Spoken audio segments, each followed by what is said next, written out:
तो मेरे चैनल में आप सभी का स्वागत है। ब्लेस्ड रुद्रांशी, हर हर महादेव।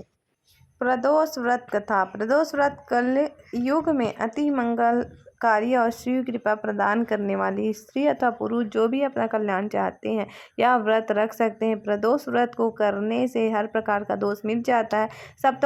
सप्ताह के 7 दिन के प्रदोष का अपना विशेष महत्व है। रविवार के दिन प्रदोष व्रत आप रखते हैं तो सदा निरोगी रहेंगे। सोमवार के दिन व्रत करने से आपकी इच्छा फलित होती है। मंगलवार को प्रदोष व्रत रखने से रोग से मुक्ति मिलती है, आप स्वस्थ रहते हैं। बुधवार के दिन इस व्रत का पालन करने से सभी प्रकार की कामना सिद्धि होती है। बृहस्पतिवार के व्रत से शत्रु का नाश होता है। शुक्र प्रदेश व्रत से सौभाग्य की वृद्धि होती है। शनि प्रदोष व्रत से पुत्र की प्राप्ति होती है।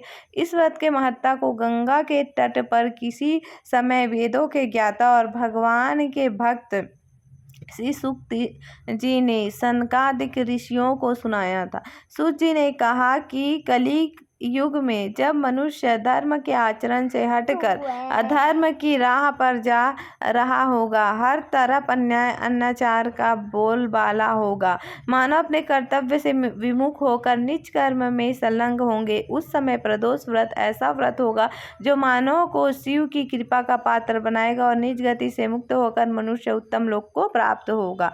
सूत जी ने सनकादिक ऋषियों को यह भी कहा कि प्रदोष व्रत से पुण्य से कली काल में मनुष्य के सभी प्रकार के कष्ट और पाप नष्ट हो जाएंगे। यह व्रत अति कल्याणकारी है। इस व्रत के प्रभाव से मनुष्य को अभीष्ट की प्राप्ति होती है। इस व्रत में अलग अलग दिन में प्रदोष व्रत से क्या लाभ मिलता है यह भी सूत जी ने बताया। सूत जी ने सनकादिक ऋषियों को बताया कि इस व्रत के महत्ता को सर्वप्रथम भगवान शंकर ने माता सती को सुनाया था। मुझे यही कथा और महत्ता महर्षि वेद व्यास जी ने सुनाया। यह उत्तम व्रत महत्ता मैंने आपको सुनाया है। प्रदोष व्रत कथा व्रत विधि। सूत जी ने कहा, प्रत्येक पक्ष की त्रयोदशी के व्रत को प्रदोष व्रत कहते हैं। सूर्यास्त के पश्चात रात्रि के आने से पूर्व का समय प्रदोष व्रत कहलाता है। इस व्रत में महादेव भोले शंकर की पूजा की जाती है। इस व्रत में व्रती को निर्जला रहकर व्रत रखना होता है।